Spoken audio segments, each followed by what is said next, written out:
everyone, let me introduce myself. My full name is Reva Septiani. In this video, I will explain 5 types of clothing that I usually wear every day. The first is a blazer. A blazer is almost the same as a suit, but a blazer has a color. I like to wear a blazer because it looks neat. In addition to looking neat, a blazer is also a mandatory outfit that I usually wear at work. The disadvantage of wearing blazer is that the material mostly makes the body feel hot during the day. The second is a hoodie with a crop top model. Because I have a relatively petite body, I prefer to wear a crop top hoodie so that it is more comfortable on the body than an oversized hoodie. Third is a one-set nightgown, which I usually wear when I'm going to bed. The fourth is a vest. The vest model that I usually wear is a batik pattern vest that I always wear on free day, because this is the uniform rule at my job. The fifth is, of course, a t-shirt. For me, who has a life half at work and half at home, of course, when I'm at home, I always wear a short t-shirt to be more comfortable.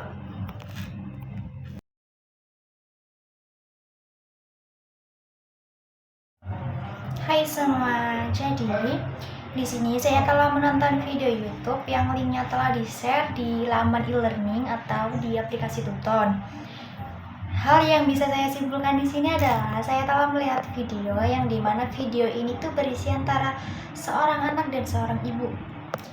Seorang anak ini berusia 6 tahun dan dia sedang duduk di bangku kelas 1 SD. Seperti anak-anak pada umumnya, dia mempunyai semangat atau dia sangat suka sekali untuk pergi ke sekolah. Tapi ada hal yang bikin sedih nih. Kadang-kadang dia harus bolos sekolah, tapi bukan karena dia malas belajar atau malas bangun pagi. Ternyata dia mempunyai sebuah penyakit yang dimana penyakit ini namanya adalah penyakit asma, yang kita semua tentunya tidak asing lah ya dengan penyakit satu ini.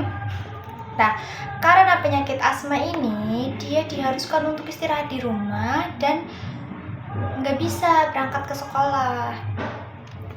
Dia nih merasa kalau misalkan belajar antara di sekolah dan di rumah itu memiliki banyak perbedaan, yang dimana salah satu perbedaannya adalah ketika dia berada di sekolahan, dia pastinya akan belajar dengan guru-guru dan teman-temannya dia, yang dimana hal ini akan lebih menyenangkan baginya. Nah, dia ini udah mulai overthinking nih atau berpikiran negatif. Kalau misalkan terus-terusan bolos sekolah, mungkin aja dia bakal susah buat naik kelas atau nggak naik kelas, atau bahkan lebih buruknya lagi dia nggak bisa lulus. Nah, naluri seorang ibu ketika melihat anaknya kesusahan seperti ini tentunya akan membantu sang anak tersebut, bukan?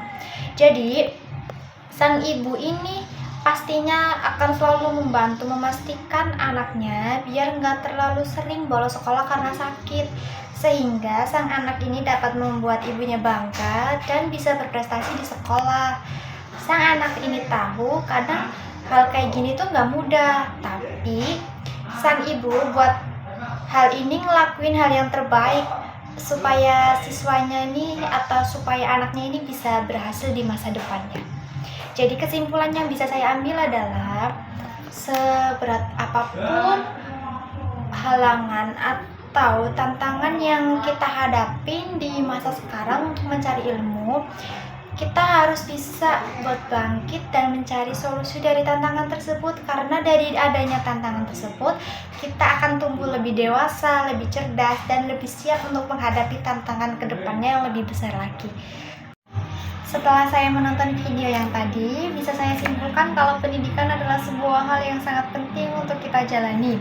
Tidak memandang dari segi usia atau Dari segi jenis kelamin, pendidikan dianggap penting karena terdapat beberapa alasan di baliknya. Alasan yang pertama adalah meningkatkan pengetahuan dan keterampilan, yang dimana pendidikan ini bisa membantu seorang individu memperoleh pengetahuan dan keterampilan yang diperlukan agar bisa sukses dalam kehidupan yang akan datang.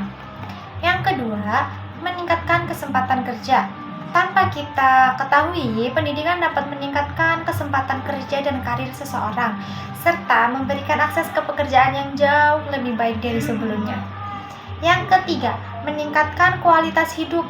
Pendidikan tentunya dapat membantu individu memahami bagaimana hidup sehat, mengelola sebuah keuangan, dan membuat keputusan yang tepat untuk sebuah permasalahan. Yang keempat, meningkatkan kesadaran sosial. Pendidikan dapat membantu individu atau kelompok memahami hak dan kewajiban mereka sebagai warga negara, serta meningkatkan kesadaran sosial dan empati pada diri mereka masing-masing. Yang kelima, meningkatkan kemampuan berpikir kritis.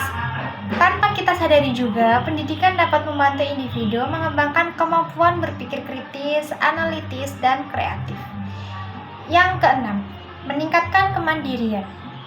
Dari pendidikan inilah dapat membantu individu yang awalnya tidak bisa mandiri atau tidak bisa percaya diri, menjadi lebih mandiri dan lebih percaya diri dalam menghadapi tantangan yang ada di hidupnya.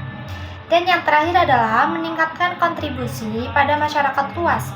Pendidikan tentunya dapat membantu individu memberikan kontribusi yang lebih besar pada masyarakat dan negara, sehingga hal ini tentunya sangat menguntungkan bagi pihak negara dan pihak kita sendiri yang memiliki pendidikan yang tinggi. Dengan demikian, pendidikan dianggap penting karena dapat membantu individu mencapai sebuah potensi mereka, meningkatkan kualitas hidup, dan memberikan kontribusi kepada masyarakat.